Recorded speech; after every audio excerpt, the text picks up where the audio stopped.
Queridos, de verdad las mujeres solamente somos Ena y yo. No se molesten los varones. Para mí es una gran alegría que por fin Mario está terminando su proceso de la maestría con la defensa de su tesis. Da lo más cordial bienvenida primero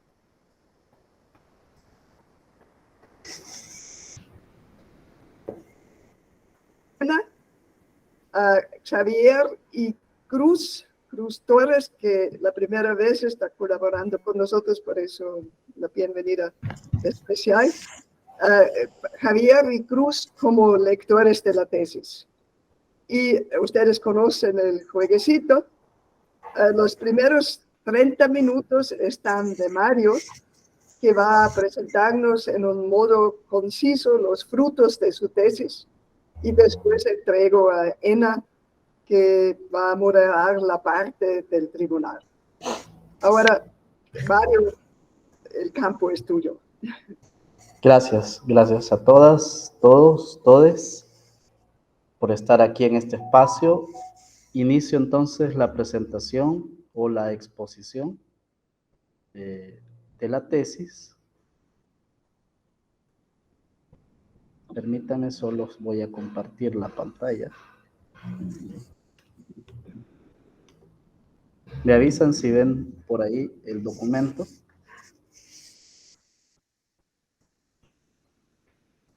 ¿Se ve el documento? Sí.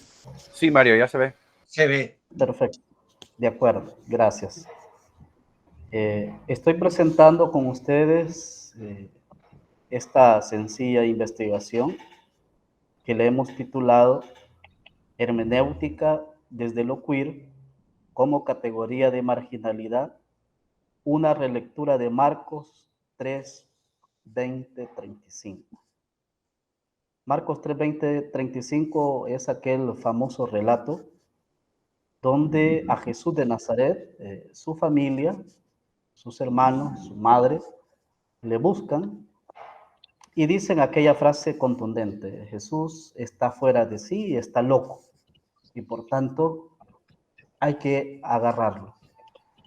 Los escribas están en el trasfondo también, de una forma muy peyorativa, acusando a Jesús que este tiene el demonio o el Belcebú, o todo lo que enseña lo hace desde esa lógica, según parece, desde el espíritu demoníaco. Aparte de eso, pues Jesús concluye este texto, o este texto marcano concluye diciéndonos, Jesús de Nazaret: ¿quién son mi madre y mis hermanos sino aquellos que cumplen la voluntad del Padre? Esta es mi familia. Entonces, inspirados en esa lógica, yo presento esta exposición. Y para eso, preguntarnos el por qué y para qué de la tesis, es decir, buscar por qué una tesis con este nombre y por qué este tipo de temática. Por tanto, tengo que decirles que el propósito de esta investigación es proponer una hermenéutica queer.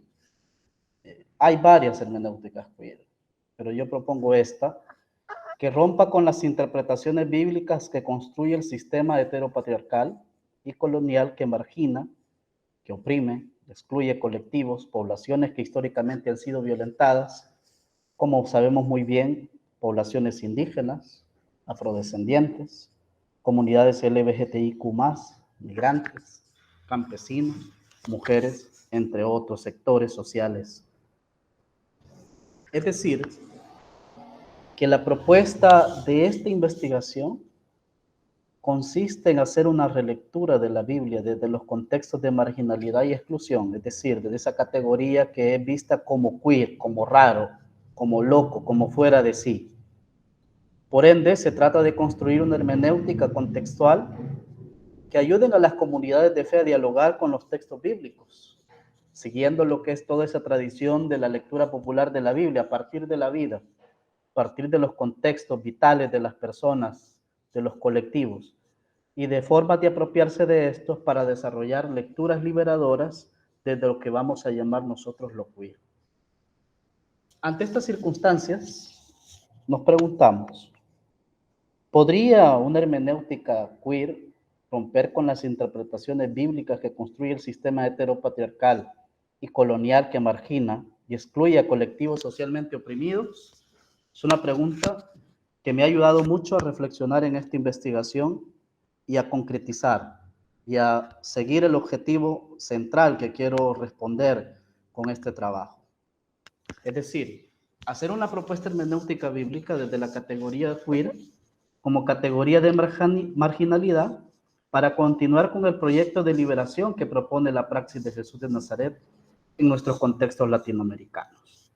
Esto implica, de alguna manera, analizar lo queer como categoría de marginalidad que consiste en ubicarnos todos en ese momento desde las subjetividades, es decir, desde los colectivos, poblaciones que están fuera de la normatividad del sistema mundo, es decir, aquello que es rechazado, aquello que es visto como nada, aquello que es queerificado por la misma sociedad, porque el término como tal, como veremos, es utilizado para etiquetar las personas.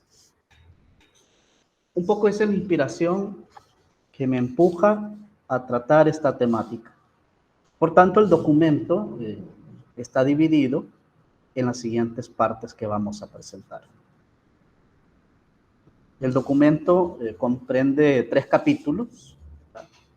Un primer capítulo lo hemos titulado De la hermenéutica bíblica europea occidental a la hermenéutica de la liberación. Segundo capítulo, Contexto vital del Evangelio de Marcos. Tercer capítulo, Óptica de lectura del texto de Marcos 3, 20, 35, una hermenéutica queer desde la perspectiva de marginalidad. Entonces, el capítulo 1 de la hermenéutica bíblica europea occidental a la hermenéutica de la liberación se estructura de la siguiente forma. En primer lugar, en este capítulo abordamos el tema de hermenéutica bíblica europea occidental, de cómo se va trabajando el concepto, cómo se va construyendo las hermenéuticas a lo largo del mundo patrístico, medieval, contemporáneo de Europa, y cómo también esto va a incidir en el contexto del movimiento de lectura popular en América Latina, 1960-1970. Esto también va a llevar luego a un proceso de sistematización de eso, conocido como hermenéutica de la liberación latinoamericana, que poco a poco va a ir por medio de ese pensamiento contemporáneo, surgiendo todo ese proceso de circularidad hermenéutica en la hermenéutica de la liberación latinoamericana. Esto conlleva también entender que a mediados de los 90, 80, 90, van surgiendo hermenéuticas contextuales en América Latina. Hablamos de hermenéuticas feministas, indígenas, negras, y por supuesto encontramos la hermenéutica queer ya en un contexto más reciente. Este es el primer capítulo. El segundo capítulo es el contexto vital del Evangelio de Marcos. Obviamente teníamos que trabajar esta parte y para eso hacemos la dimensión literaria del texto de Marcos 3, 20, 21 y sus perícopas que están constituidas del 20 al 35. Hacemos todo un análisis de la dimensión histórica, lo que está detrás del texto, el contexto de dominación del Imperio Romano y las instituciones fundamentales construidas desde los valores de la élite como centro de poder, la familia como institución patriarcal muy importante en las sociedades de aquel momento, el tema de parentesco, la masculinidad, lo femenino y los valores de honor y vergüenza que se encuentran en el contexto del Mediterráneo del siglo I. Evidentemente es necesario meterse un poco el tema de sociedades patriarcales mediterráneas del siglo I, donde se encuentra también constituida la comunidad de Marcos, una comunidad que obviamente, según la lectura que queremos hacer, parte de una realidad de marginalidad. Hasta ahí el capítulo 2. Capítulo 3, que es ya la óptica de lectura que vamos a hacer desde Marcos 3, 20, 35, una hermenéutica queer desde la perspectiva ya de marginalidad. Aquí vamos a analizar Marcos 3, 20, 35 con las categorías ya sean sociológicas y filosóficas de Michel Foucault en primer lugar, con el concepto de sociedad disciplinaria. Segundo, el poder pastoral. Tercero, la marginalidad. Cuarto, lo queer desde la perspectiva de Michel de Foucault. Con estas categorías hacemos la relectura de Marcos desde la perspectiva queer, utilizando siempre todo este modelo que nos propone este filósofo. Ahora bien, desde lo que estamos tratando, ¿cómo presentamos la hermenéutica? Según lo que comprendemos, hermenéutica deriva del griego hermeneu, es decir, traducir, interpretar, expresar en palabras, expresar mediante el lenguaje. Y muchas veces este es sinónimo de exégesis del griego, a saber, proposición, narrativo, explicación e interpretación. Por tanto, con respecto a esto, hay que decir que en unos primeros momentos estos dos términos, tanto exégesis y hermenéutica, muchas veces era intercambiable hasta el siglo XVIII, cuando la palabra como tal asume diversos matices en su significación según las distintas escuelas y teorías y filosóficas. Lo anterior nos lleva entonces a designar que con el término exégesis se va a ir posicionando el análisis del texto de la escritura que quiere descubrir lo que el autor pretende decir a sus contemporáneos. Y hermenéutica, lo que el mismo texto nos dice hoy en un lenguaje comprensible, podríamos decir, para el sujeto moderno. Por tanto, en el siglo XIX, con el trabajo renovador de exégetas europeos, tanto evangélicos como católicos, los nuevos descubrimientos van a traer conocimientos que abren una nueva ventana sobre el texto bíblico, sobre el contexto de su origen. En definitiva, hermenéutica va a ser la teoría sobre el acto de comprender e interpretar los textos. Sobre eso tenemos que decir, ¿verdad? Que en un primer momento la hermenéutica, partimos de ese modelo hermenéutico patrístico que se va posicionando en los primeros siglos del cristianismo.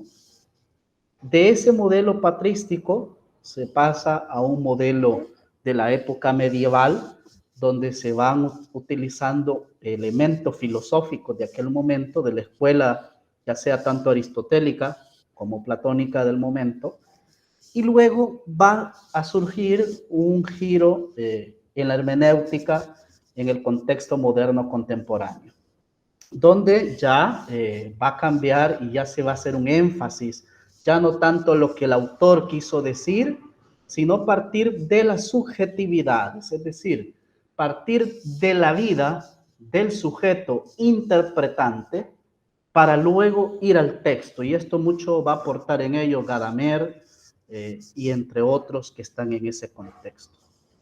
Con estos elementos filosóficos modernos contemporáneos, muchos de estos pensamientos penetran en los teólogos de la liberación latinoamericano y las teólogas de la liberación, y empieza a surgir un movimiento de lectura popular de la Biblia también con las comunidades eclesiales de base, que van a ir utilizando todo lo que conocemos como un círculo hermenéutico, de partir de la vida para iluminar el texto. Por tanto, la hermenéutica latinoamericana va a partir de tres categorías fundamentales que debemos tener presente: pueblo, pobres, cultura e historia. Esa realidad, que es la vida de los excluidos, va a ser el punto de partida hermenéutico para poder leer los textos.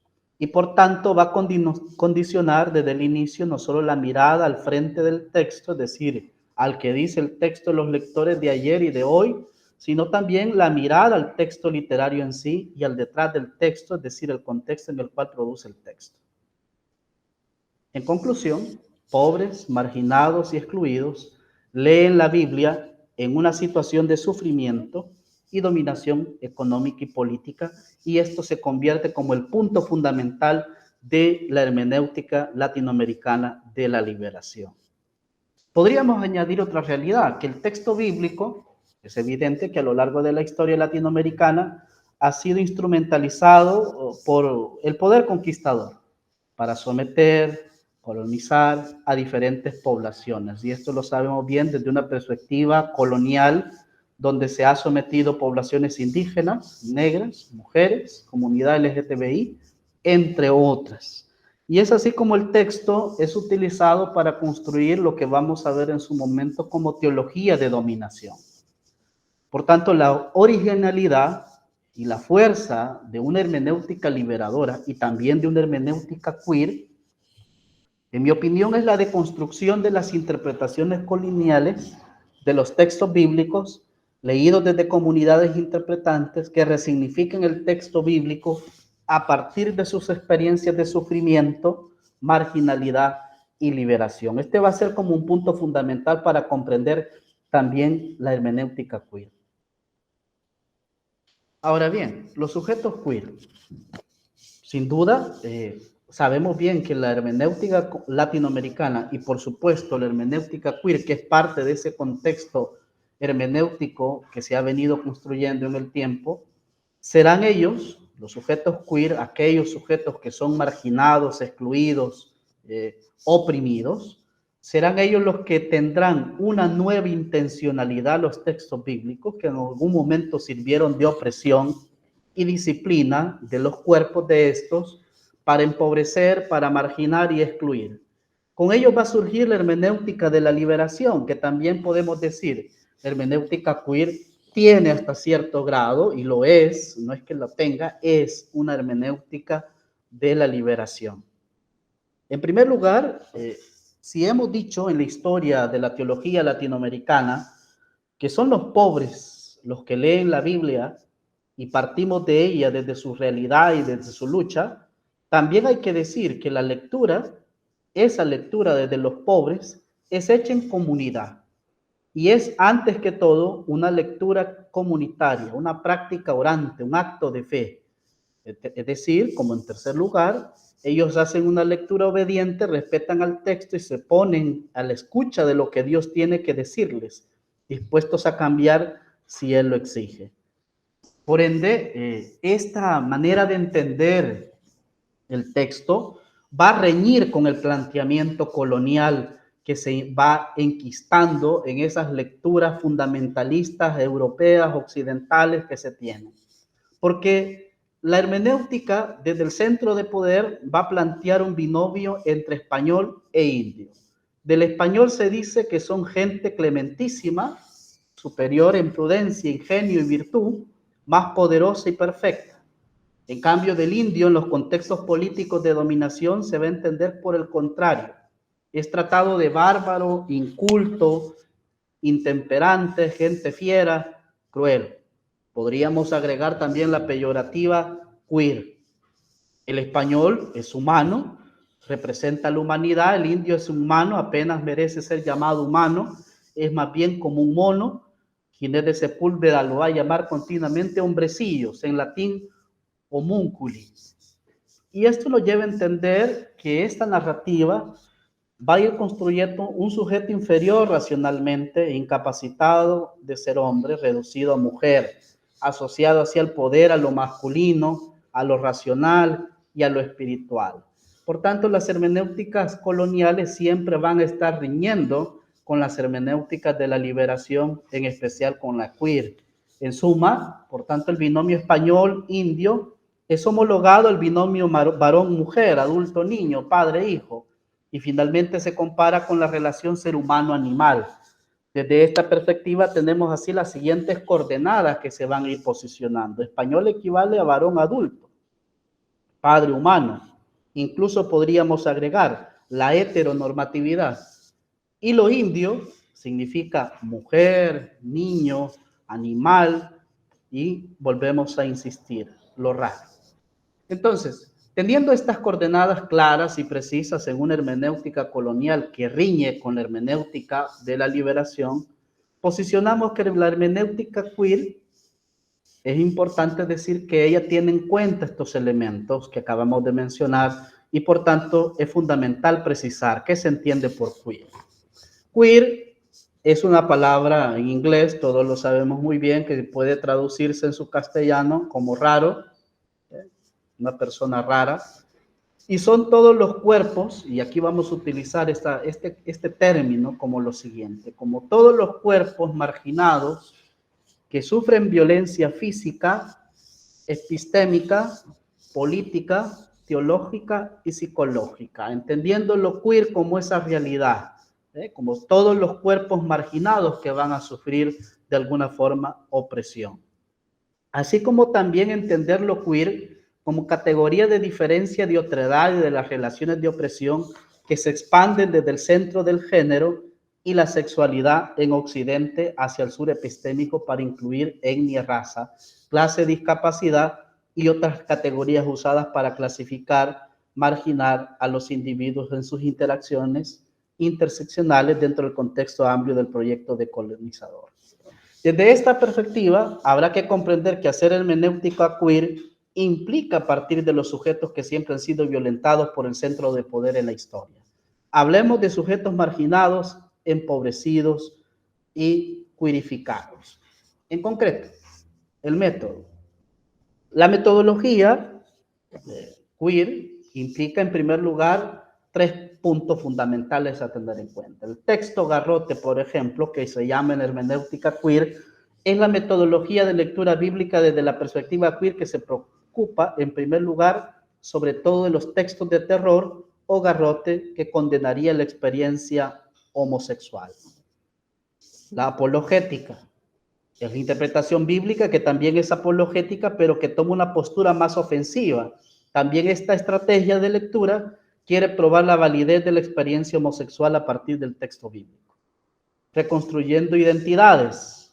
Esta metodología intenta reconstruir identidades queer de algunos personajes bíblicos. También en este caso se busca una fundamentación para justificar la experiencia homosexual en la Biblia, y en este caso no solo identificando las relaciones homoafectivas en ella, sino a través de una transcontextualización de la historia de otros personajes.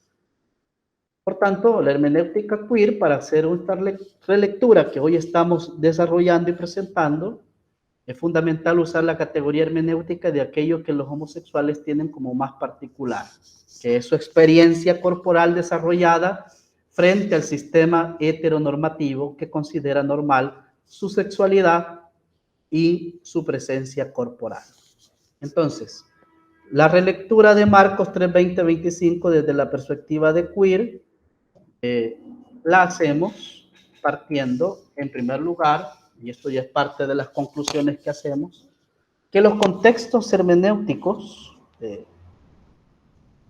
son, hasta cierto punto, puntos en los cuales se ha venido posicionando toda una hermenéutica eclesial y pastoral que construye mecanismos de verdad, de teología y de dominación para someter a los cuerpos.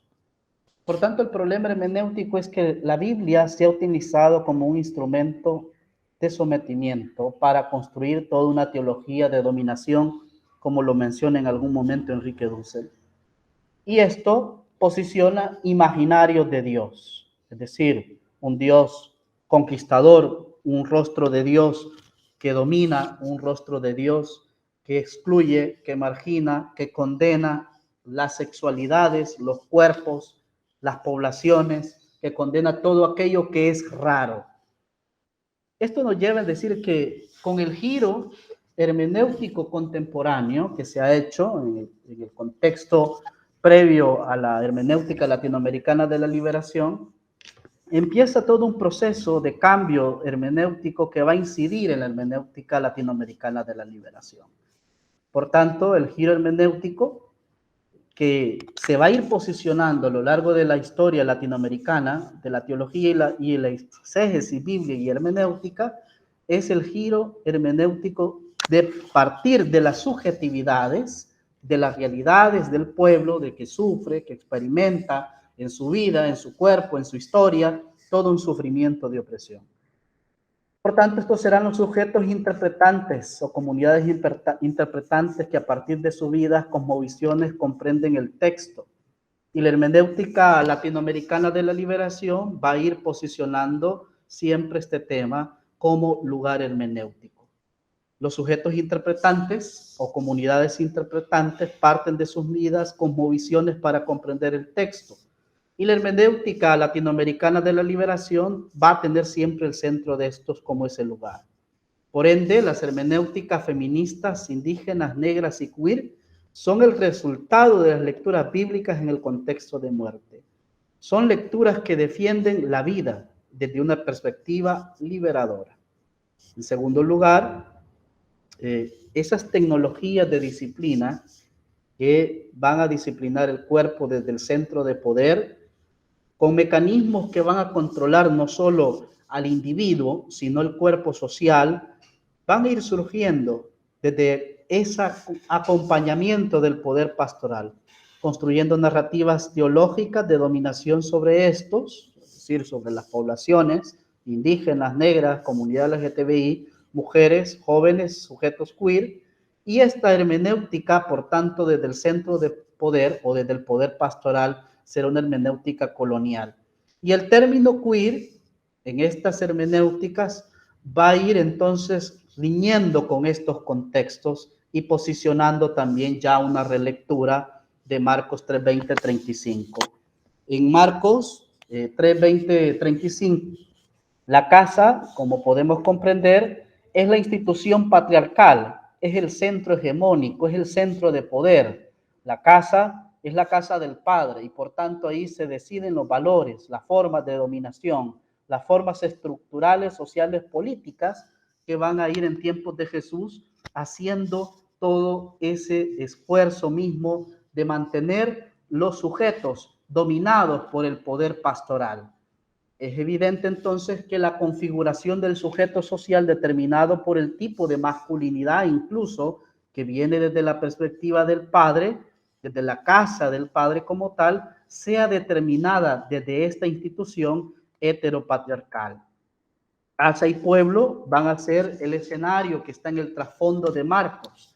Y ese escenario, pues está la familia que busca a Jesús, la familia que dice que va a avergonzar a la casa del Padre, es decir, va a avergonzar la institución, los valores de la familia, y por tanto se ven amenazados, y estos salen a buscarle, porque Jesús de alguna forma está atentando no solo con la dignidad de la familia, sino de toda una institución heteropatriarcal, y por tanto ahí está el trasfondo, siempre los escribas, como aquellos jueces, como aquellos que están siempre vinculados al poder pastoral para decir una palabra y hasta cierto punto someter los cuerpos.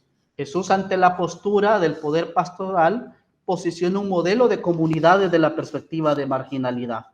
Jesús menciona que su madre y sus hermanos son todos aquellos que cumplen la voluntad de Dios. Y esto significa romper los vínculos no solo con la familia, sino con la entera red social de lo que uno podía formar parte según el sistema patriarcal. Por tanto, la familia de Jesús, podríamos decir esta afirmación, es una familia queer, una comunidad en marginalidad que cuestiona las relaciones sociales de poder y deja presente el interrogante fundamental: ¿quién es mi madre y mis hermanos? Y este mismo la responde: sino solo aquellos que hacen la voluntad de Dios. Muchas gracias por su atención. Agradezco mucho a Mario por su presentación. Doy ahora la palabra a Ena, que ella está moderando esta parte, que ahora el tribunal va a hacer sus comentarios, evaluaciones, preguntas a Mario. Es un diálogo ahora entre el tribunal y Mario. Ena, adelante. Gracias, Marta. Bueno, buenos días. Gracias por acompañarnos en la presentación de la tesis de Mario. Quiero comenzar mi comentario felicitando a Mario por el gran esfuerzo que ha hecho para llegar Gracias. A este momento. Yo sé que en algunos tiempos ha sido difícil por una gran cantidad de factores, pero creo yo que el texto y la defensa han valido el tiempo que se les ha dedicado. Y no solamente el tiempo, sino que también el esfuerzo, el cariño con el que Mario ha tratado este tema, el tiempo que ha dedicado a las lecturas para lograr llegar a esto. creo yo que esa es una cosa que vale la pena resaltar.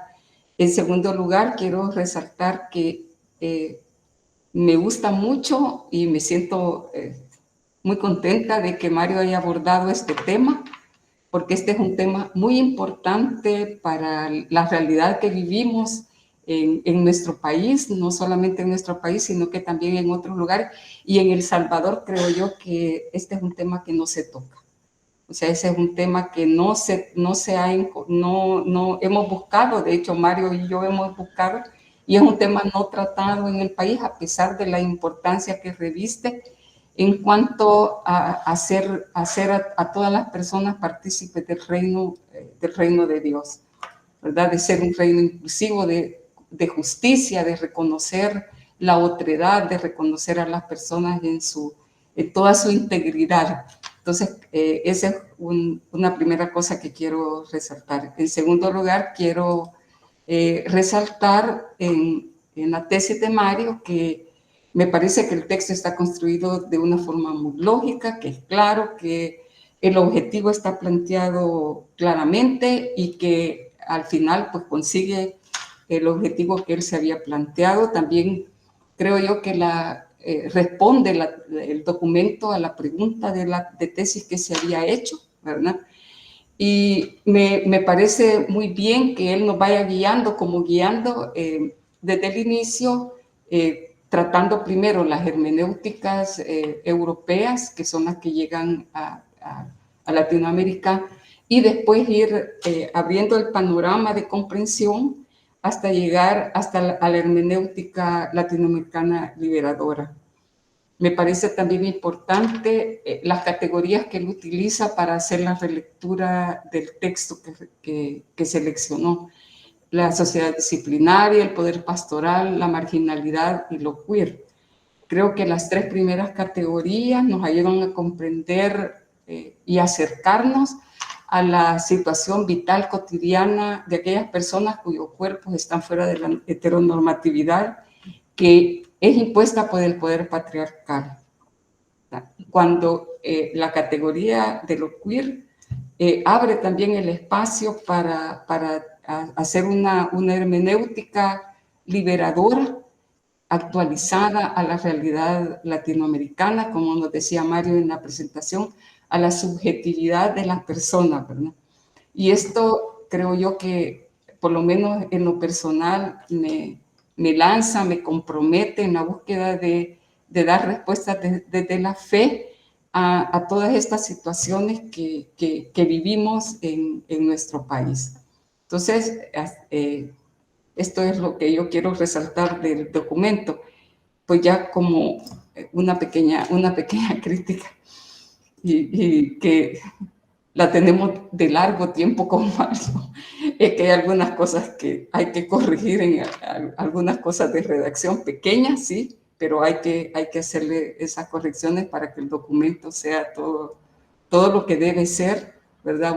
Unas cosas pequeñas ahí que hay algunos digamos, algunos errores, algunas cositas pequeñas que sí tenemos que corregirlas, ¿verdad? Eso es lo que yo quiero comentar y al mismo tiempo hacerle a Mario dos preguntas.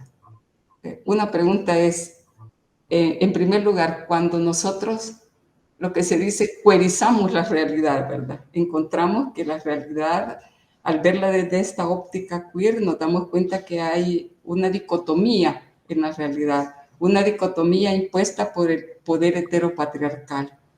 Entonces, mi pregunta va en esa línea. ¿Cuáles son las principales dicotomías que usted reconoce en la realidad en la que usted trabaja? Porque usted pastoralmente trabaja en esta área. ¿Cuáles son las dicotomías que usted reconoce y por qué es importante que nosotros reconozcamos estas dicotomías? Esa es una primera pregunta.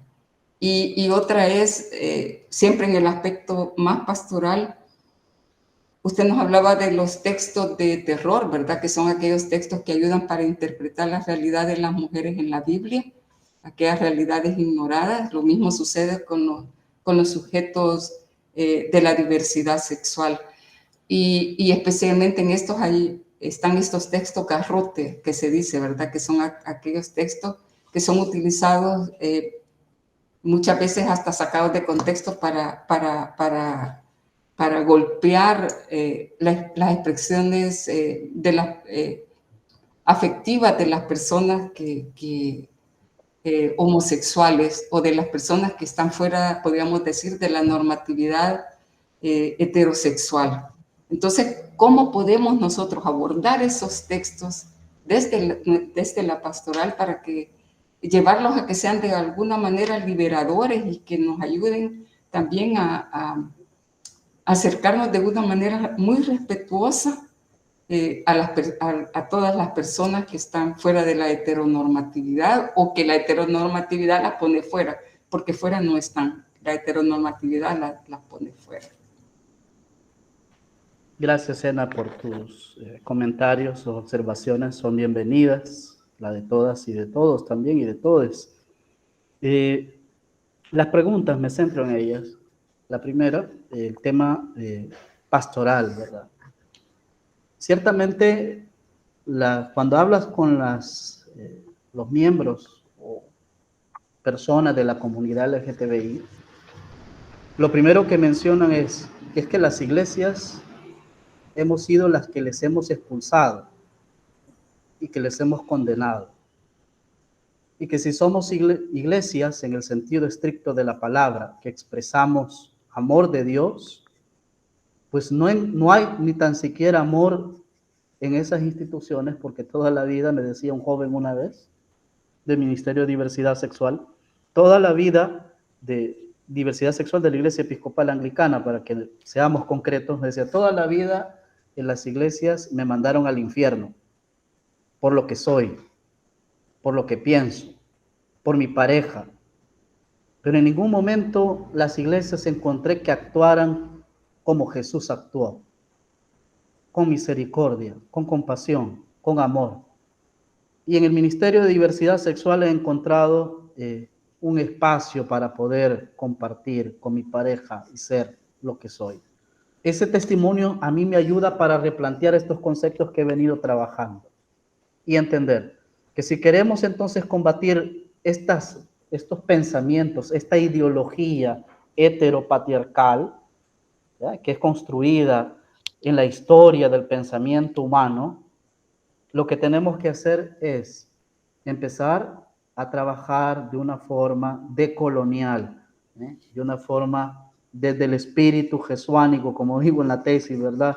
Un poco entendiendo que la comunidad de Jesús fue una comunidad queer, una comunidad donde habían pescadores, donde habían prostitutas, recaudadores de impuestos, había toda una serie de personajes que uno dice eran tratados por la sociedad convencional de aquel tiempo como pecadores, por el centro de poder, incluso que faltaban la institucionalidad de aquel momento, la institucionalidad de la casa, el centro de poder, y los valores fundamentales de la sociedad mediterránea de aquel momento.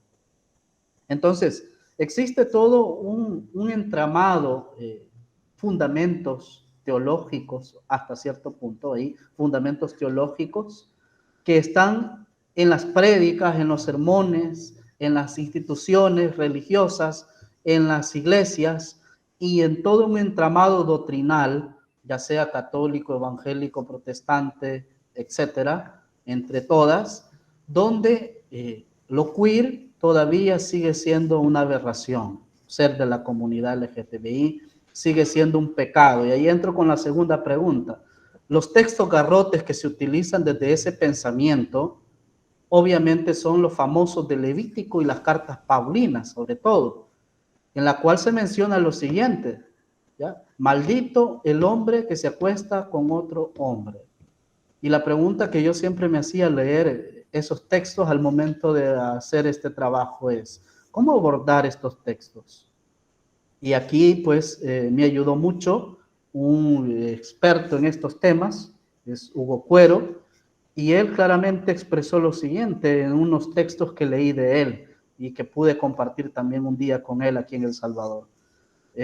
Uno es que se tiene que hacer un estudio sistemático de la Biblia de una forma honesta, yendo a los contextos sociales, culturales, religiosos, donde se construye el texto. Es decir, no podemos caer en el vacío, como se ha venido diciendo, de una forma en la cual hacemos una doctrina del texto, o como decía otro profesor de Biblia que tuve en la UCA, ¿no?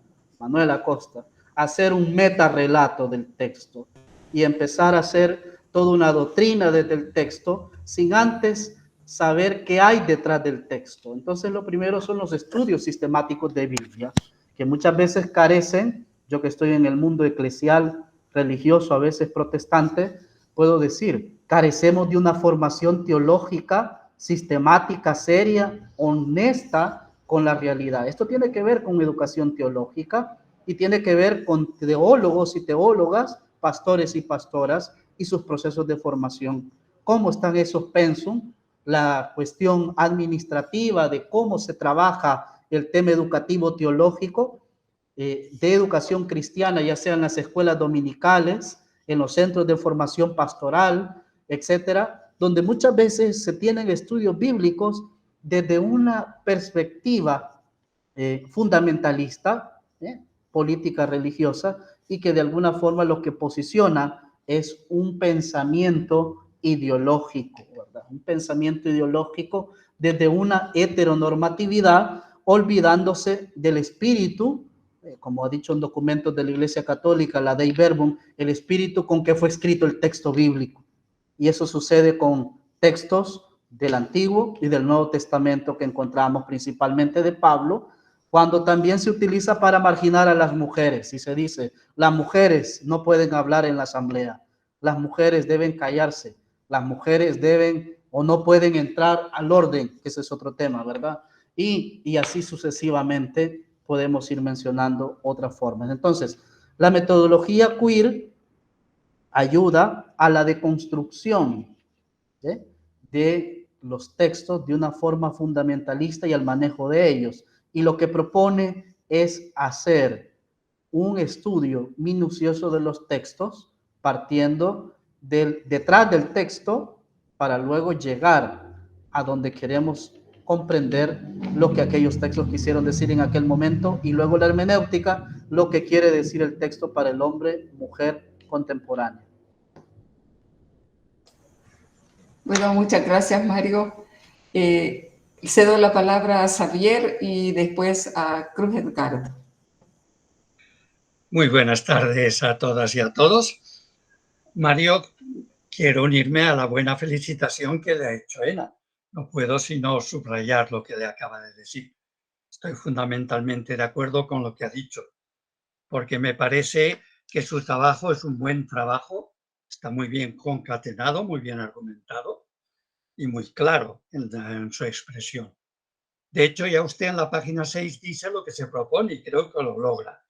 Dice que lo que usted quiere hacer es un ejercicio hermenéutico de relectura de Marcos 3, 20, 35 desde lo queer como categoría de marginalidad que rompa con las interpretaciones bíblicas que construye el sistema heteropatriarcal y colonial que margina a determinados colectivos, y dice que se propone una relectura de la Biblia desde los contextos de marginalidad y exclusión, desarrollando lecturas liberadoras desde lo queer y haciendo un acercamiento contextual desde la persona marginada. Creo que su trabajo logra plenamente lo que se propone, porque pienso que muestra además un buen conocimiento de la hermenéutica actual, que siguiendo a Gadamer, en el que usted, yo pienso con mucha razón, se inspira, como Heidegger, pero sobre todo en Gadamer, que habla de la fusión de horizontes, destaca la importancia del lector actual para una buena interpretación de los textos bíblicos, confirmando lo que con razón ha mostrado Ulrich Luz en su hermenéutica. Ulrich Luz, en su último libro de hermenéutica, dice una cosa que cuando yo era joven jamás se hubiera aceptado, pero que ahora me parece obvia, y es que la exigencia de que el intérprete haga callar su subjetividad, que borre su individualidad para llegar a un conocimiento objetivo, es lo más absurdo que se puede pensar. Por tanto, mostrando hasta qué punto la lectura de la Biblia es siempre, y usted lo dice, una lectura abierta, porque la parte del lector es fundamental en la hermenéutica actual para la comprensión de un texto. Y supuesto que todo lo que se recibe según la manera de ser del recipiente, es obvio que toda lectura de la Biblia está condicionada y que por tanto hay que buscar criterios serios que ayuden a intentar descubrir realmente qué es lo que Dios quiere comunicar a través de esos textos.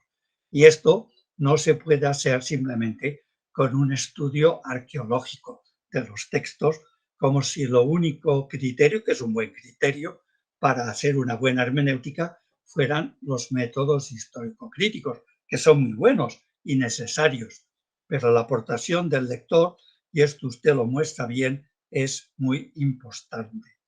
Y por eso afirma con razón que para poder ahora comprender un texto tan interesante como el de Marcos 3, 20-21 y sobre todo del 31 al 35, primero hay que deconstruir la interpretación del texto bíblico que se ha hecho prácticamente desde ahora, desde los lectores, por decirlo así, heterosexuales clásicos.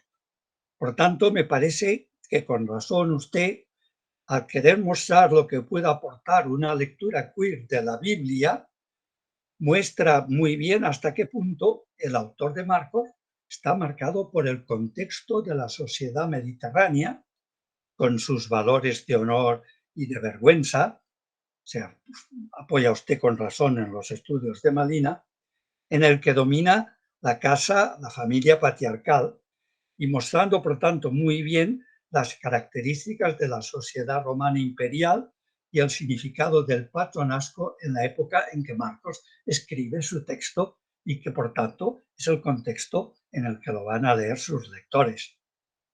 También me parece muy positivo que subraye, como ha destacado Carlos Mesters en la página 25, que el objetivo principal de la lectura no es interpretar la Biblia, sino interpretar la vida con ayuda de la Biblia, devolviendo así a la Biblia a los pobres y priorizando la aportación que hacen los pobres en la lectura de la Biblia.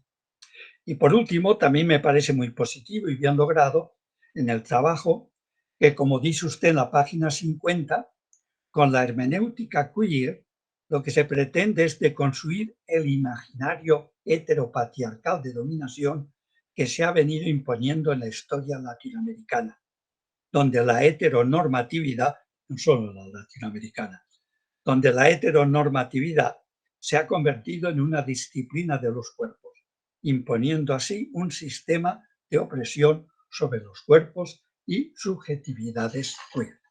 Tanto, me parece, con eso construir la parte positiva, un buen trabajo. Le felicito por ello. Lo he leído con gusto y he aprendido. Cuando ya me aprendo algo, me alegro, porque ya no grabo mucho. Pero cuando uno ayuda a leer las cosas desde otra perspectiva, siempre es positivo. Entonces, le haría dos preguntas, dos cosas que me han llamado la atención en su trabajo y que me gustaría que me ayudara a comprender mejor. Me sorprende lo que dice usted en la página de su trabajo 84, sobre todo lo segundo y lo tercero que dice en esta página. En esta página dice usted, como hemos mencionado anteriormente, el Evangelio no indica a qué lectores oyentes se dirige. Totalmente de acuerdo. Eso. Pero, añade, tampoco da la impresión de haber sido escrito para responder a los problemas específicos de una comunidad. Usted señala que es marginal, pero que no responda a los problemas específicos de una comunidad, viendo los acentos que pone Marcos, me sorprende que lo afirme.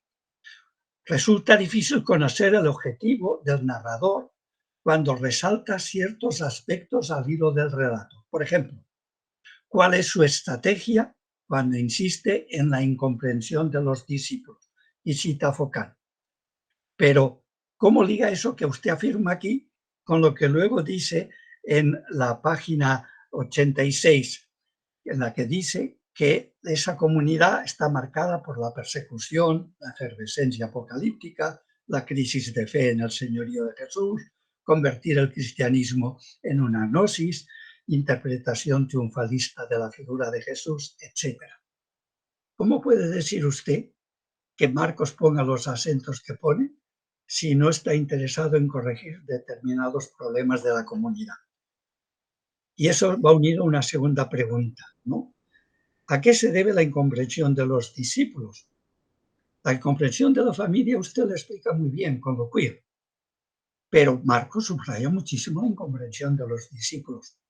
¿No cree usted que la incomprensión de los discípulos está también orientada a criticar una manera como esa comunidad ya se va estructurando y por tanto que pone, por decirlo así, en boca o en el ejemplo de los discípulos lo que él en el fondo quiere criticar en su propia comunidad? Porque está teniendo miedo que al irse, diríamos, configurando la comunidad, al ir teniendo cada vez más número de gente y de alguna manera más poder, los elementos directivos de la comunidad cada vez vayan asumiendo más papel en ella y por tanto, al hacer quedar tan mal a los discípulos, lo hacen en el fondo para que escarmentemos en cabeza ajena. Porque si los discípulos que fueron tan grandes, que pusieron en marcha la comunidad cristiana, no fueron capaces de comprender a Jesús, porque la teología de la cruz no hay quien la comprenda, no estará él aquí pensando en su comunidad y, por tanto, criticando un peligro que no solo afecta a esa comunidad, nos afecta a todos, empezando por la Iglesia Católica, evidentemente, ¿no? Y, por tanto, me sorprende que aquí no aproveche la figura negativa de los discípulos para hacer también una lectura queer, que deconstruya la imagen que tenemos de las estructuras patriarcales que dominan desgraciadamente en la Iglesia Católica y no haya aprovechado también este elemento para criticarlo. Esto sería una pregunta, como también me ha sorprendido, y acabo, que siendo Marcos el autor, creo yo, que más valora a la mujer, si no es la familia, claro, que la familia, desde lo queer, hay que criticar. Pero cuando no es de la familia, las mujeres son en Marcos las que mejor quedan. Desde la suegra de Pedro, que es la primera diácono, hasta la mujer que gasta el sueldo de un año porque es la única que comprende el valor inmenso que tiene la muerte de Cristo, o la pagana que da lecciones a Jesús y le enseña a abrirse a los paganos. ¿No se podía aprovechar también la figura de la mujer en Marcos para deconstruir un poco los textos y mostrar que unas iglesias que somos excesivamente patriarcales necesitamos, diríamos, corregir estas concepciones desde lo queer que aparece claramente en Jesús? Gracias, padre Xavier. No sé si hay más, ¿no? No. Ok.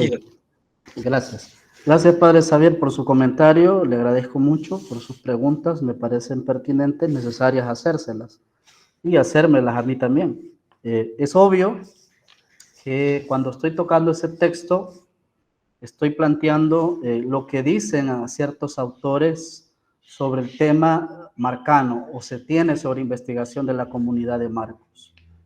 Es ciertamente que Marcos como comunidad va posicionando toda una forma de pensar, de ser, de actuar como comunidad, donde se encuentra toda una situación que la comunidad empieza a hacerse más de un pensamiento del Jesús de la gloria, de un pensamiento más del Jesús glorificado, y va olvidando y dejando a un lado el pensamiento de la cruz. Y por tanto Marcos es fundamental y vuelve entonces a replantear ciertos argumentos esencialmente necesarios para volver al camino de la cruz, al camino de Jesús de Nazaret, al camino de la comunidad, al camino de formación. Sí es cierto que Marcos posiciona el tema comunitario, pero el centro de Marcos está también la teología de la cruz, está también el tema del Jesús, que no es conocido por sus discípulos y utiliza esa figura del secreto mesiánico que está en ella para ir posicionando otras temáticas fundamentales. Por ende, cierto que tenemos que, cuando hablamos de Marcos como comunidad, no nos referimos a una gran comunidad, sino a un grupo pequeño, según lo que muestran algunas investigaciones de aquel contexto. Segundo, la pregunta, ¿por qué no dedicamos más tiempo al tema de los discípulos o del discipulado o el tema de la mujer? Porque muchas veces sobre esos temas, y en esto también me puse a investigar mucho sobre esas temáticas, la teología feminista ya ha trabajado esas temáticas en algunos momentos, el tema en clave de mujer, en lectura feminista u otras similares. Pero en este caso me quise centrar más cómo la institución familiar viene y empieza esta a generar para la mujer y para el hombre de la sociedad mediterránea ciertos valores que le regulan, porque el tema de mujer también es hasta cierto punto fundamentado desde el poder o del centro de poder de la casa institución. Es decir, ser mujer y ser hombre en la sociedad de Jesús es una situación negociada. No se nace mujer y se nace hombre, sino que se va construyendo en ese contexto de costumbres, tradiciones, desde los valores de honor y vergüenza. Por tanto, la familia se convierte como esa institución que va a ser normativa de muchas situaciones políticas, incluso sociales, culturales y religiosas. Es decir, va a determinar qué rol va a jugar este sujeto o esta persona o este hombre o esta mujer. Y pues esto nos debe ayudar también a comprender. ¿Por qué lo hago desde esta lógica? Obviamente no lo hago pensando desde la Iglesia Católica Romana ni para la Iglesia Católica Romana, sino que lo hago pensando desde las subjetividades del Ministerio de Diversidad Sexual, en la cual conozco y he aprendido mucho de ellos, de la Iglesia Anglicana Episcopal, y por tanto parto de esas realidades, parto de esos contextos, de esa realidad donde muchas veces el sujeto, que es visto como raro, es invisibilizado hasta por la misma sociedad salvadoreña en este caso y por la iglesia misma, porque en las iglesias no estamos celebrando matrimonios gay ni lésbicos. Y eso quizás a mí como heterosexual, mejor que no se haga eso.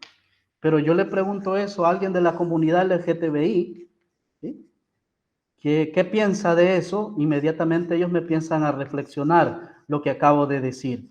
Es la familia muchas veces la que a ellos les ha lacerado, la que a ellos les ha dañado, porque el padre de familia ha venido y le ha dicho, de a partir de ahora dejas de ser hijo mío.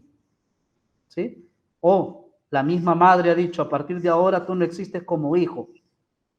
O a partir de ahora tú te vas de la casa. Y a partir de ahora tú no existes para mí. ¿Y quién se lo ha dicho? Se lo ha dicho la familia. Y la familia validando por la Sagrada Escritura, porque el texto dice esto. Me contaba un miembro de la comunidad LGTBI, del Ministerio de la Diversidad Sexual, que su familia era evangélica, no católica, y todas las noches oraban para que él se convirtiera, ¿ya? Se convirtiera y dejara de ser homosexual y pasara a ser heterosexual. Y que le leían textos de estos que hemos escuchado en un momento, ¿verdad? Maldito aquel hombre que se acuesta con otro hombre, porque entonces este será una abominación y será condenado a la eternidad. Entonces, partiendo de esa dimensión de las subjetividades de la comunidad LGTBI, yo quise recuperar más que centrarme en lo que han dicho ya los clásicos como pues de vacas sagradas del exégesis del Nuevo Testamento, de centrarme en ellas, puse las cosas al revés. ¿Qué dice la vida? ¿Qué dicen los jóvenes de la comunidad LGTBI? Para luego construir una herramienta hermenéutica que les ayude a entender que la familia es una institución que normaliza y que a cierto punto condena, deshumaniza, y así como lo hizo en Jesús, le buscó para agarrarle porque estaba loco, estaba fuera de sí. Así también lo hace con estos jóvenes. Es lo que puedo decir. Muchas gracias, Mario. Gracias a usted, padre. Bueno, muchas gracias, Xavier y Mario. Y ahora pasamos a escuchar a Cruz Edgardo. Muy buenos días a todas, todos, todes. En primer lugar, felicitar el trabajo de Mario. La minuciosidad de su trabajo es bastante buena. Creo que es completamente necesario el abordaje del estudio de las teologías, desde las marginalidades que se abordan en el capítulo específico de tu trabajo. Creo que nos va ayudando a comprender la evolución del pensamiento desde estas diferentes perspectivas. La pregunta que me queda a mí es desde la categoría del poder pastoral, de un poder homologador, sobre todo porque desde perspectivas pastorales, y la pregunta va justamente por ahí, ¿cuáles son los desafíos, los retos, los mecanismos y sobre todo los obstáculos que se pueden enfrentar desde una labor pastoral? Porque cómo se puede transformar esta incidencia pastoral comprendiendo que lo pastoral también es un ejercicio de poder y que puede ser homologador. Es una afirmación implícita que la institucionalidad te agota o está agotada o puede de alguna manera transformar esa transformarse en una post-institucionalidad, en una post-pastoral, para poder comprender desde nuevos lugares las vivencias y las experiencias de las comunidades y los colectivos.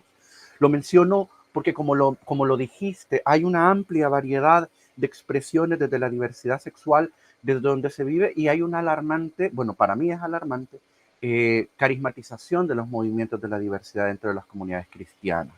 Es decir, solo hay una leve incorporación de las personas a las dinámicas cristianas, pero con el mismo pentecostalismo o neopentecostalismo convencional en el que se consolidan nuevas familias muy a reflejo de las comunidades tradicionales o de las familias tradicionales. Es decir, yo, pastor de esta iglesia inclusiva y diversa, estoy casado, tengo un perro, adopto 2 hijos y condeno las vidas y las vivencias de las sexualidades de otras personas de la comunidad LGBT más no binarias. Critico las marchas, critico los espacios de ocio y de diversidad para las comunidades como los spas, los saunas, las discotecas, las comunidades poliamorosas. Es decir, ¿ante qué estamos? ¿Es esta postura de esta categoría del poder pastoral una llamada de alerta o una llamada para... Porque esa parte sí siento que es como la que hace falta precisar al final de las conclusiones. Es la institucionalidad, incluso la abierta desde la Iglesia Episcopal Anglicana del Salvador, donde realiza su trabajo pastoral, es una señal de agotamiento de la institucionalidad, puesto que siempre va a tender a gravitar al control y al ejercicio del poder. Me gustaría extender un poco esa categoría del poder pastoral para que pudiera reflejarse como en las conclusiones en el sentido de retos y desafíos para las instituciones cristianas. Gracias, Cruz, por tu comentario. Cuando abordo el tema del poder pastoral, es una categoría que retomo de Michel Foucault, y el concepto de poder pastoral, Foucault lo retoma obviamente del sacerdocio, que es el que conoció de la época medieval también, que ha leído mucho sobre esos elementos, y él retoma que el pastorado cristiano medieval consiste en producir una red institucional única que va a venir y hasta cierto punto manipular a hombres por medio de un arte de seguir y mover a estos hombres, claro, es el lenguaje de Michel, ¿verdad? De Foucault, y un arte de función y de tomarlos de forma colectiva e individual para hacer con ellos todo un proceso de manipulación. Con el fin de esto, Foucault lo que quiere decir que el poder pastoral es un poder individualizador y el pastor ha de contar las ovejas una y otra vez y las cuenta y las va analizando. Y el poder pastoral cristiano, como es el que va a retomar Foucault, busca sobre todo el sometimiento a una verdad, y ese es el punto, ¿verdad? El sometimiento a una verdad determinada como condición indispensable para alcanzar la salvación. Quizás cuando quiero hablar de poder pastoral, es decir, este poder pastoral va a condicionar a las subjetividades hasta el punto de decir, estas son las que van a ser salvadas y estas no.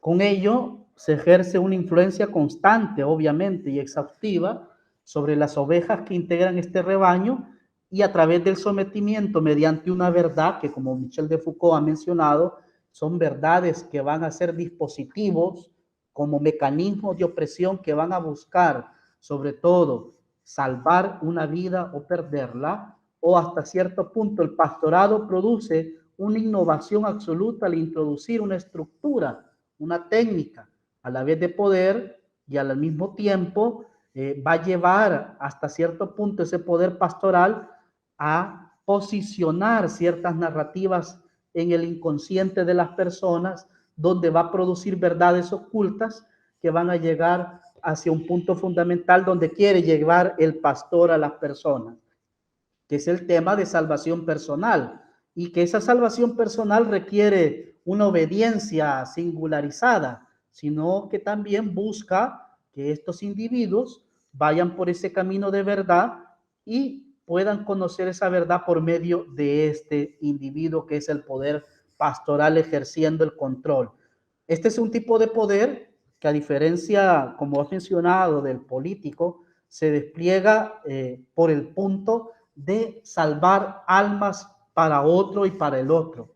Es decir, es una fundamentación teológica el poder pastoral, que es lo que posibilita decir, estos son salvos y estos son condenados. Y esto lo retomo un poco, sí, es algo que deben revisar las instituciones, todas las instituciones, cómo están gestionando sus relaciones de salvación, o sus relaciones de administración de salvación, ya hablando en los términos que ellos hablan, ¿verdad? Administrar la salvación, ¿de qué forma? Es decir, estos son preparados y estos no son preparados para salvarse, o estos son los elegidos para salvarse, o estos no son los elegidos para salvarse.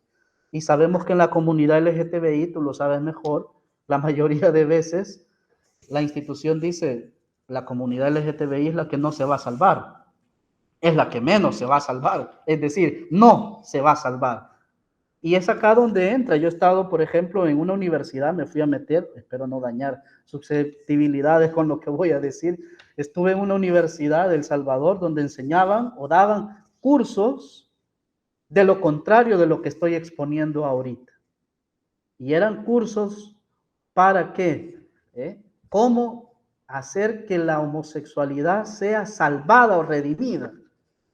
Pero para eso teníamos que decir que estos tenían que convertirse, es decir, el pastor tenía que instruirse, formarse en textos que pudiera hasta cierto punto lavarle la cabeza a la persona que era homosexual, para que luego éste aceptara a Jesucristo como su único Salvador, y así, después, solo aceptando a Jesucristo como su único Salvador, éste pudiera hoy salvarse. Pero para eso tiene que dejar a su esposo, su esposa, su pareja, y pues volverse un heterosexual. En el fondo entendí que la salvación que ofrecen las iglesias o la administración de esta es heterosexual, porque un homosexual no se salva si no es heterosexual.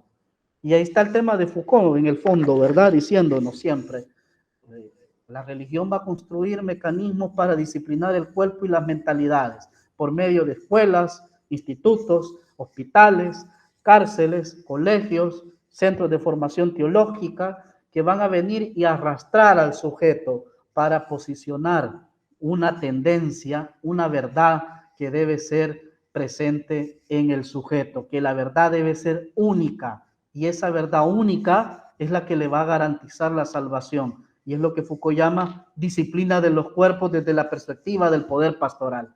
Eso es lo que te puedo decir. Con respecto a eso, sí necesitamos las iglesias recoger mucho del pensamiento de Foucault para configurar esa forma de gestionar mecanismos de poder que muy sutilmente muchas veces las iglesias construimos para someter a las personas, empezando por el tema de conquista latinoamericana, en la historia latinoamericana, hacia lo que hoy estamos viviendo en este momento.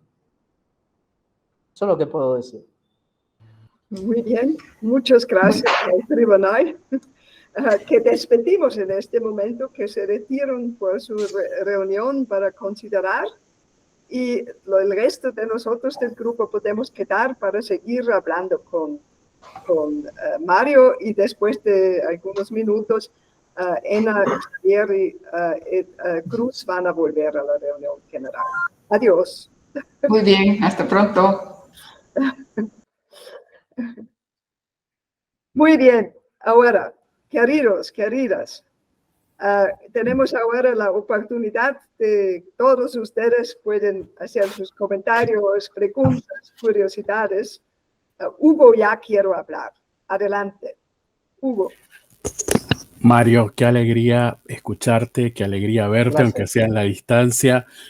Y te cuento que me ha costado muchísimo volver del paraíso de El Salvador a la realidad. Me sentía como en ese momento de la transfiguración y quería armar la choza allí en El Salvador y no podía porque tengo que volver a esta realidad donde tengo que hacer mi misión, digamos. Así que estoy con ese sentimiento y fue muy lindo ser invitado a escucharte en medio de esa situación porque me enamoré muchísimo de toda la realidad y de lo que viví allí en esos días que estuve, ¿no?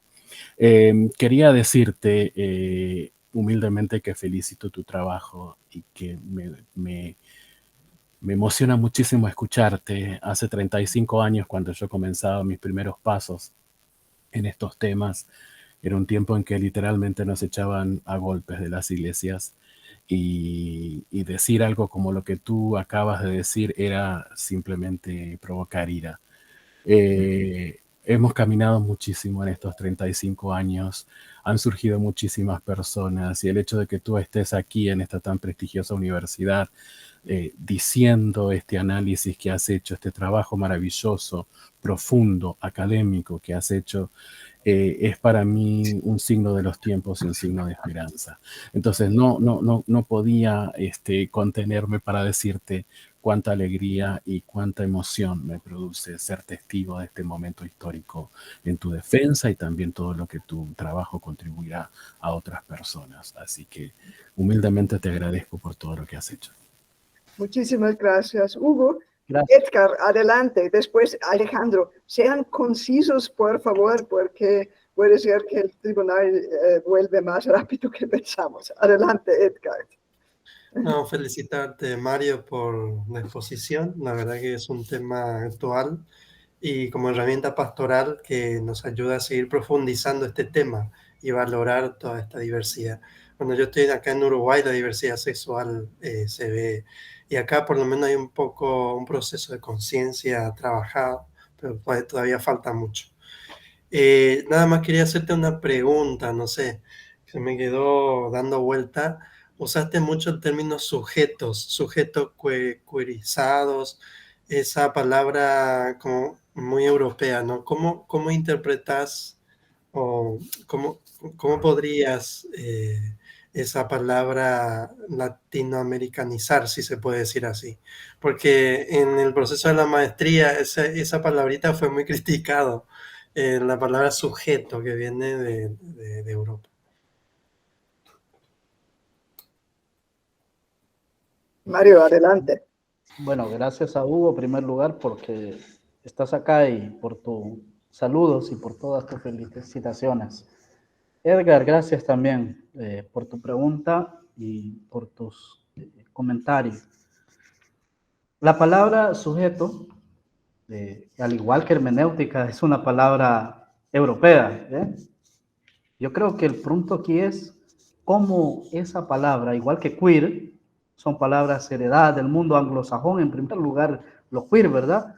Es cómo latinoamericanizamos esas palabras. Y yo creo que el término, como tal, tiene que pasar por todo un estudio epistémico, un origen, de que muchas veces esas palabras fueron utilizadas, en el caso de lo queer, por un hombre blanco racista, y luego pasa hoy es a ser parte de un grupo, que es la comunidad LGTBI, para posicionar un tema. Y un tema que, y ahí viene el punto, queer significa torcer, una realidad. Hoy podríamos decir eso. Por tanto, al hablar de sujeto queer, estamos hablando de sujetos que van a torcer toda una realidad o una cosmovisión heteropatriarcal, ¿sí? Aquello que se construye y constituye desde el centro de poder hegemónico. Incluso, sujetos queer amplía ese abanico digo, de una forma muy subjetiva, cuando hablamos de los pobres, porque yo, que me muevo en un mundo evangélico y protestante, he recibido estas críticas cuando hablo de los pobres. Me dicen esta frase, más los evangélicos.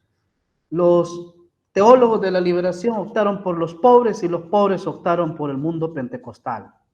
Eso me dicen siempre, ¿eh? Yo digo, si nos quedamos reducidos al mundo de las palabras y de los términos y no vamos a la esencia de lo epistémico, de lo que quieren decir estas palabras, y a la deconstrucción de ellas, a la deconstrucción del lenguaje, porque ahí entramos con el tema de Derrida también, a la deconstrucción del lenguaje, si no entramos por ese marco, o ese mar, no atravesamos toda esa línea de pasar y saltarnos todo ese abanico de posibilidades que puede tener una palabra, como han dicho varios autores decoloniales, deconstruyendo todo imaginario, porque detrás de una palabra hay toda una cosmovisión muchas veces, ¿sí? Entonces el punto es, con esa palabra, ¿qué quiero construir yo? ¿Qué quiero presentar? ¿Sí? Ya de por sí, el mundo colonial, heteropatriarcal y sistémico desde el centro de poder posiciona y etiqueta los cuerpos. Estos cuerpos son válidos, estos cuerpos no son válidos. Y construye individuos. Lo que quiero decir con sujetos muchas veces es que no es que esté recuperando el pensamiento colonial, ¿ya? Porque también podría decirme alguien, oye, ¿por qué no hablas de otra cosa, no que hermenéutica también? Hermenéutica también es un planteamiento europeo, incluso Gadamer, como he dicho, pues es parte de ese proceso, construcción contemporánea. El punto quizás no es tanto que si nacieron los conceptos en Europa o el otro lado del mundo, sino el punto es, ¿cómo he venido yo? Y eso es lo que quiero llevar con la tesis. ¿Cómo quiero yo torcer esas realidades que han sido construidas desde un imaginario de dominación? Y hoy, torcidas estas, son leídas desde los olvidados y despreciados.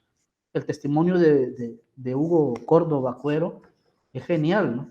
Es un académico, es alguien reconocido en la materia de teologías queer, y que me diga, estos temas nunca se hablaban aquí ni en estos espacios porque nos agarraban a garrotazos, significa que hemos torcido esta realidad histórica. Entonces, quizás aquí viene el punto, ¿cómo construimos? Y más que sujetos, yo le hablaría de comunidades interpretantes que posicionen otras miradas sobre los textos bíblicos. Eso es lo que te puedo decir. Muchas gracias, Mario. Gracias.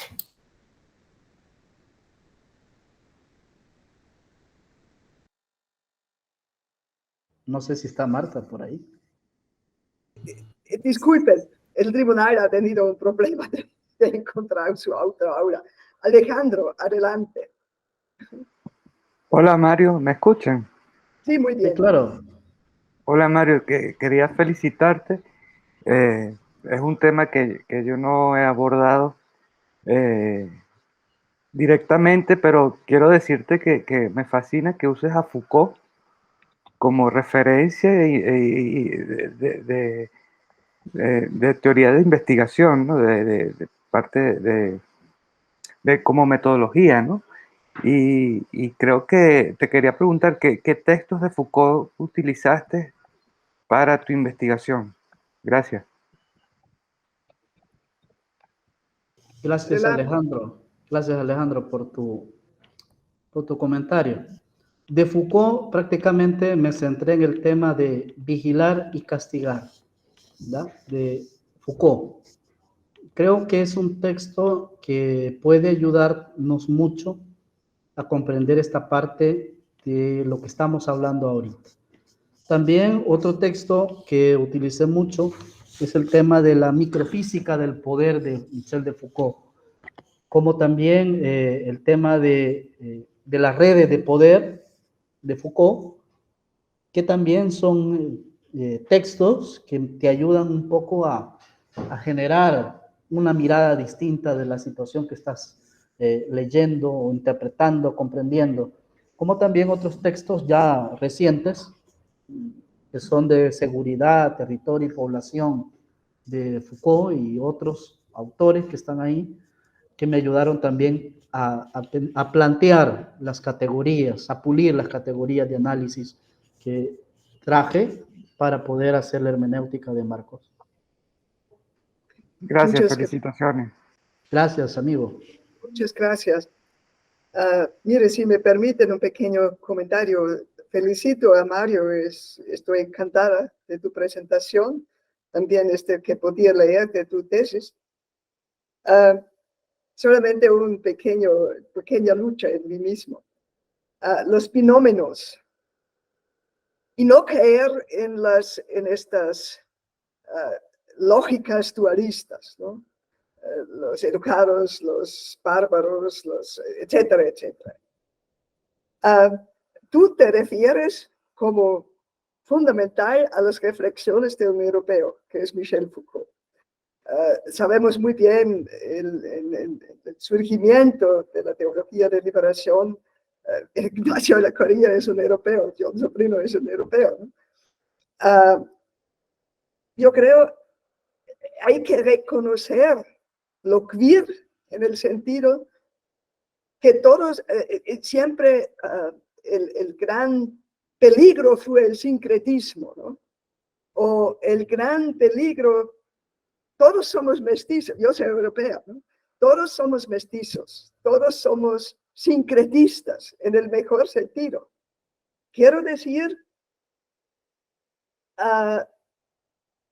evitar los dualismos y obviamente los marginalizados queer también están en Europa, ¿no? Es obvio, ¿no?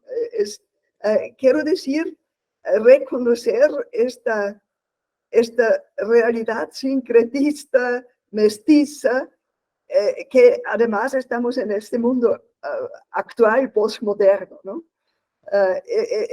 Sí, eso es una lucha que tengo como ha dicho Javier Alegre, ¿no? Lo mejor es cuando lees un texto, yo digo, no solamente que aprendas, sino te hace pensar, ¿no? Un texto que no te hace pensar no interesa, por eso te felicito, ¿no? Pero me quedan estas luchas, ¿no? Evitar los dualismos, el maniqueísmo que somos ahora tan especialistas en El Salvador, ¿no? ¿Dónde son los buenos? ¿Dónde son los malos? ¿Dónde son los condenados, los no condenados? Y tenemos ahora el gran ejemplo, ¿no? Políticamente, ¿no? Solamente eso es mi inquietud. Yo no sé qué quieres relacionar o comentar. O alguien más se atreve, todos están invitados a hacer comentarios, a aprovechar el tiempo que el tribunal ahora obviamente necesita un poco más porque no lo parar los problemas técnicos. Mircha, adelante. Hola, saludos desde Chile. Muy brevemente felicitarlo a Mario por un tema que a lo menos acá en nuestro país está muy en pañales y sobre todo desde las comunidades eclesiásticas, desde el punto de vista pentecostal, que desde donde yo pertenezco ha sido muy complicado el poder insertar estos temas desde la teología inclusive y desde la pastoral. Todavía y coincido y es efectivo de que hay muchas resistencias, muchas luchas y muchas hermenéuticas de garrote. De hecho, estaba revisando acá una bibliografía de una librería cristiana de renombre en donde se ha publicado un tema acerca de que la teología gay viene siendo como un signo de una apostasía de la iglesia. Entonces, un ejemplo, un botón, y le animo a María que continúe trabajando. Nos hace falta en nuestro país mucha teología, escribir mucho acerca de eso, y por lo tanto es un tema de alerta para nosotros como iglesias. Lamentablemente coincido en que las iglesias evangélicas, especialmente pentecostales, todavía tienen estas estructuras que cuesta mucho, y aquellos que hemos querido hacer algo diferente hemos sido un poquitito alejados de lo que son los seminarios, ya no se nos invitan a participar en muchas cosas, pero es un poco el precio que hay que pagar para poder ir abriendo, ser punta de lanza, y bueno, es un camino solitario por ahora. Pero por otro lado también hay un signo de esperanza respecto a que muchos pastores, sobre todo jóvenes y con estudios profesionales, han comprendido de que en nuestra generación hay temas en los cuales nos tenemos que hacer cargo, cargar con la realidad y dejarnos cargar por la realidad, como decía yo, un sobrino. Y también invitar, bueno, en algún minuto tuve una oportunidad de estudiar con el profesor Nicolás Panoto acá de Chile. Él también habla acerca de lo que es la deconstrucción de este tema del ser, saber y el pensar. Y en ese sentido, tomando la idea de Quijano, a nivel Quijano, es muy interesante el tema del saber. Hay una teología, hay una hermenéutica y un saber que se viene construyendo y recibiendo todavía desde Europa. Entonces, es tomar el guante como teólogos y teólogas y como también iglesia, para poder no seguir escondiendo la cabeza, sino que mirar de frente estas comunidades que son amadas por Dios también y que merecen todo el respeto del mundo. Así es que muchas gracias por el trabajo, y nos quedamos con la tarea desde las comunidades pentecostales de abrir estos espacios y empezar a hacer una iglesia, una teología y una pastoral mucho más inclusivas por respeto a la persona humana. Pido el tribunal todavía algunos minutos de paciencia. La última pregunta o comentario por Jairo, después cerramos.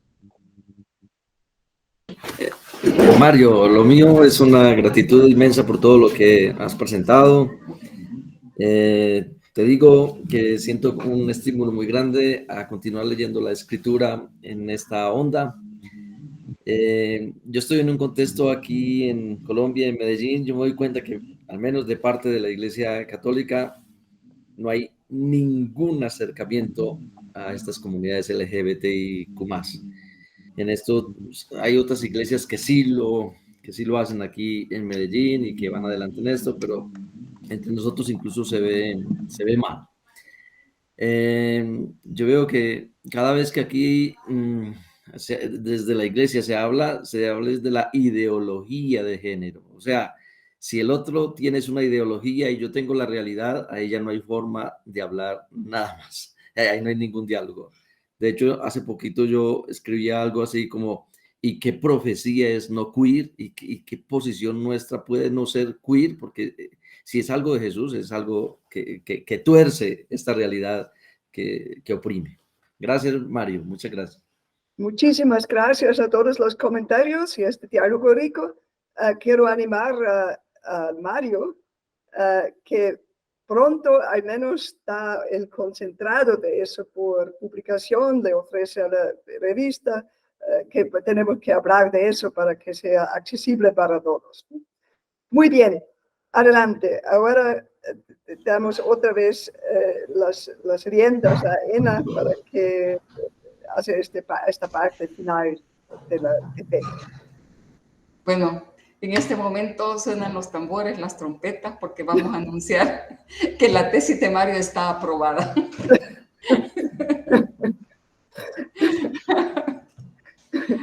Felicidades, Mario. Muy bien, tenemos un nuevo maestro en teología latinoamericana. Sí, perdone, yo he pensado que algo pasa, no, todo está bien, solamente son los fuegos artificiales que no contienen. Sí, sí, es la celebración. Ahora, disculpen todos, desde otra confesión, siempre digo en estos momentos me vuelvo de ser, yo siento que tengo genes muy católicos. ¿Por qué? Porque soy aquí una adepta de la presencia física real. Quiero dar un abrazo fuerte a Mario, quiere compartir con él una cervecita con pupusas y no solamente este modo virtual. Pero Marta, con Mario es posible porque está aquí en El Salvador. Así es que no. Ah, pero vos no, es cierto. Es cierto, no me acordaba. Bueno, pero vas a regresar. Sí. Que tenemos la celebración pendiente, Mario. Tenemos la celebración pendiente. Cualquier día hay que agendarla. Sí. Agradezco mucho por su trabajo a Ena, a Cruz Edgardo, a Javier. Agradezco a todos por su participación. compartimos esta alegría que aquí está algo dicho que de verdad importa y es necesario para decir. Y les deseo a todos un muy buen día en la alegría de este evento. Cuídense mucho.